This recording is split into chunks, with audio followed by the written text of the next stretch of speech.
Hey booktube, it's Jackie. How's it going? If you're new to me and this is the first time you're seeing my face, hello, what's up? My name's Jackie. I sit on my floor and I talk about books. So, hope it's why you're here because that's what's going to be happening today. If you're not new to me, thank you for always tuning in, the continued support. I really do appreciate it. So, for this week, this is my week 3 weekly wrap up from January 18th through January 24th and all my reading shenanigans in between. I did not complete a lot that week, but I did complete one thing that I'm really pumped to talk about. So, if you'd like to find out what literally exhausted that whole week of reading for me, grab yourself a drink, have yourself a seat, and let's get talking some books. Okay, so in this week, I completed one book and I started another audiobook, but I was not very far in this audiobook at the time, so I'm just going to talk about it later. Surprise, you're not going to find out about it. What we're talking about is the book that I finished, and my first 5-star read of the fucking year. Yes, you heard it correctly. I had a 5-star read in January. Mind you, last year it took to March, and I gave a grand total of 2 5-stars. My first 5-star was in January. Are you shitting me right now? Like, that's a big fucking deal for me, okay? That's a huge deal. And, it's a doozy of a book. It's super popular. It's blowing up literally the world. It just got turned into, I believe it's picked up to be turned into a television series. So I'm super pumped. It's the start of a series, and it's Dungeon Crawler Carl by Matt Dittman. That's a mouthful of a title to say. Not gonna lie about it. But here it is, Dungeon Crawler Carl. This is the first installment to the Dungeon Crawler Carl series. Science fiction, fantasy, dystopian, apocalyptic. It can fall into a bunch of fucking genres. Comedy. This thing is fucking hilarious.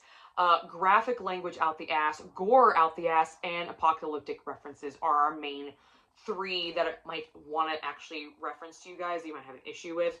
But personally, this thing's fucking hysterical, and fuck the triggers, fuck the gore, all of it, because this thing's hilarious. I was laughing my ass off the entirety of this book.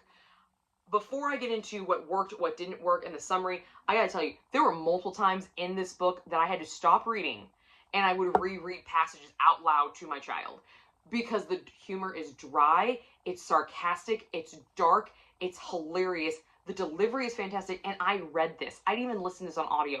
I can only imagine what the audiobook is going to sound like, and I'm definitely picking it up, possibly a reread for some time next year or later this year for an audio, because this thing, pure fucking gold. Gold, okay? Straight up gold, diamond in the rough. Don't give a shit. So, let's dig in. So, a quick summary. Earth has been leveled, okay? Earth is leveled, and anyone that was outside when the leveling occurred survived. Anybody that was in a building or in a shelter did not. A little bit of reverse action there going on. Now, all these remaining people are thrust into this intergalactic game show called The Dungeon, where they have to compete in levels against goblins and lava-breathing llamas, lava-spitting llamas, giant fucking roaches and creepy crawlies and all this other stuff, and cracked out fucking goblins, okay? Crack cocaine goblins that are horny as fuck after they get high. Not even gonna lie to you. But they have to progress through this dungeon through all these different levels. This is a live-action RPG, first-person shooter D&D game on steroids in book form. That's the best way to describe it. It was a ride in a freaking half. It does not stop from beginning to freaking end. It does not stop. I had such a great fucking time with this book, so let's just get right into what worked. The concept. This was dope. Okay, take a video game, bring it to life. Take a D&D game, bring it to life. Take a reality TV show and put it in book form and bring it to fucking life. That is this book. I love this concept. I just dove right in. I'm not a big video gamer, okay? I do not play video games. The last time I played video games was Sega Genesis, Sonic and Knuckles. Straight up, I'm gonna be honest. Once they went 3D and 3-dimensional, I just walked around in fucking circles, okay? I was just this. Super Mario Brothers, almost had me, but I was able to pull that one out. But as soon as they went 3D, fuck that. The only 3D level I was ever good at in Sonic was the little races where you jump through the coins, and it took me forever to fucking figure out how to beat those, okay? Not a video game player. Not a PC gamer. Not. But my husband is. So a lot of these video game references I got because I live and am in a relationship with a hardcore video gamer, okay? And he's a console player. But we do know a lot of PC gamers, and I know a lot of this lingo. So I got a lot of these video game, PC game references, thought they were awesome. I genuinely do enjoy when they take video games and turn them into films. There is this one movie with Carl Urban. I do not remember what it's fucking called. It's right here. I'll have to look it up, but it's right here. Essentially, it is the prequel to a video game that my husband plays. And the very end of the movie, it turns into that first person. Definitely gave me this kind of vibe. It also gave me like Duke Nukem vibes back on the old box Apple computers, you know, like hardcore, like massive modems and shit, back in the old days.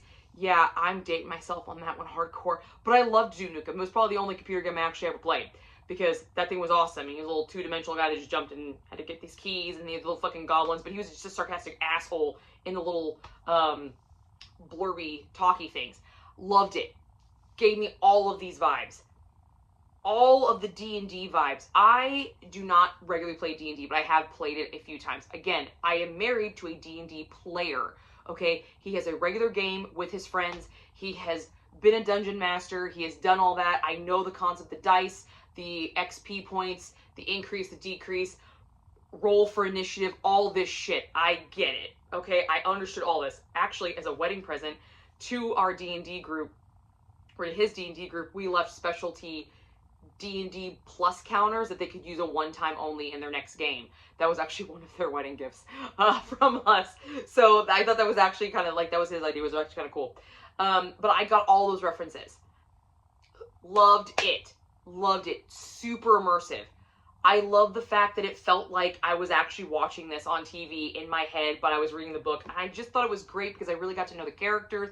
I had favorites. I had not so favorites. I had attachments to certain characters that I wanted to like make it through and all sort of stuff. I loved this. It just gave me all the right vibes. And the best part is, even if you're not a video gamer, even if you're not a D&D gamer, even if you hate reality TV, you will appreciate this book because it explains everything. Because like Dungeon Crawler Carl, it explains to him the game as he's going through it and how to play it. So you don't actually have to know anything about XP and rolling for initiative and doing all this stuff in safe zones. You don't have to know any of that crap. You don't have to understand any of the fucking video game lingo. You don't understand the D&D shit. You don't have to understand fuck all about it. Because it's explained to you. Because he didn't fucking understand any of that shit. Great! Perfect! I love it. I love it. So, if you are a video gamer, if you are a D&D player, if you are an RPG player, you will appreciate this book for all the nuances, all the Easter eggs, everything like that, just how it's all layered into it. It will make you feel at home. If you are not any of those things, you will still get a huge fucking kick out of this book because it explains everything. And it's funny about it. It literally lays out the hypocrisy of some of the shit you have to fucking do in these games. And I love that part. One of the other factors I really loved about this book was one of the characters, Princess Donut. Okay? Princess Donut is our award-winning cat. She has won cat shows. Like breeding cat shows, cat breed shows. And she's won them. And she is a fucking princess. And she ends up becoming a player in the game. And she is the best fucking animal companion ever. All animal companions do not hold a candle to this fucking bitch, okay? They don't. She is the original OG Sassy Pants herself. I freaking ate her up. Most of the times when I stopped reading, it was to read a line that she said that just fucking dug at Carl. Because they don't actually like each other in the beginning. He's kind of stuck with her. You see, she is his ex-girlfriend's cat. And his ex-girlfriend's kind of a hoe. So, yeah, this is great. I love this this banter that they had because this character they created was hilarious. But then you have the chemistry between Donut and Carl, which just levels up both of their characters and makes you fall in love with both characters. The banter between them, to fucking die for. To fucking die for, guys. I could not get enough of it. One-liners out the ass. There are so many fucking golden lines here. Gold. I don't know what Matt Dinniman was smoking when he wrote this, but damn. Damn. I loved it. Loved it. I love the one-liners. I love the slams. I love the back and forth banter. I love their commentary on everything between them. But what I really, really loved was their teamwork, because they have to actually work as a team in this book. And you see in the beginning to the end of this book a definite growth process. So not only does this book give you these feels of these RPG games and D&D games and this like whole nerd culture, okay? Not only does it give you that, it also gives you this pop culture level because it's using stuff from Earth to create within the dungeon, but they're using it wrong, essentially. Because they're aliens, and they apparently don't actually know what some shit is. Alright? Llamas don't breathe lava, but lava spitting llamas is fucking hilarious. And by the way, they make crack. Yeah, they're drug dealers. What the What?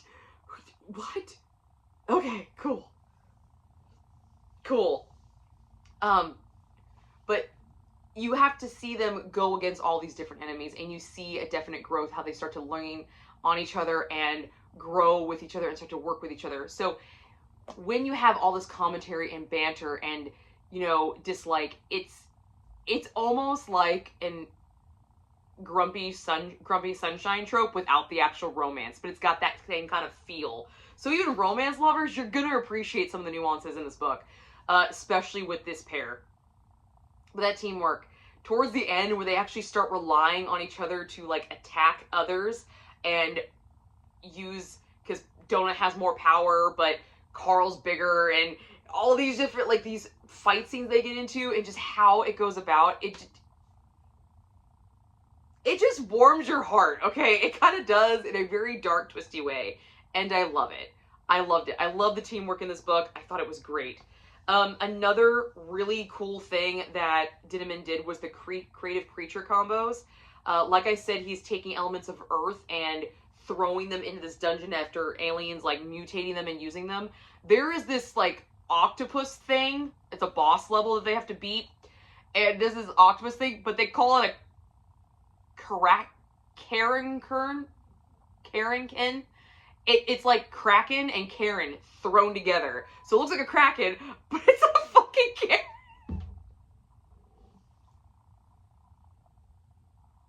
And it never stops. It never stops until it's blown the fuck up. With some, like, messed up fairy fucking juice thing that they have to, like, murder some fairies to get. It's fucking gross. It's so gross, but it's so hilarious at the same time. Oh my god, it was so... Oh my god, that scene was fucking priceless. With the fucking Karen. Fucking Karen. And then they also have just... They get another character that's going to become very prevalent in the story. What was his name? I can't remember his name off the top of my head. Oh no, I can't remember. Mongo? I think it's Mongo. Mongo turns into something really fucking cool, by the way. But right now you just look like a chicken. So I was like, he looks like a chicken. Okay. But it turns into... Okay. Alright. Fine. I loved it. I love the ingenuity and the creativity in this book. Dinniman held nothing fucking back. Nothing. Held nothing back. And I loved that. He just, if it sounded weird, fucked up, and twisted, sure. If it sounded like it came from a high fever dream on mushrooms, sure. Throw it in there. Why the fuck not?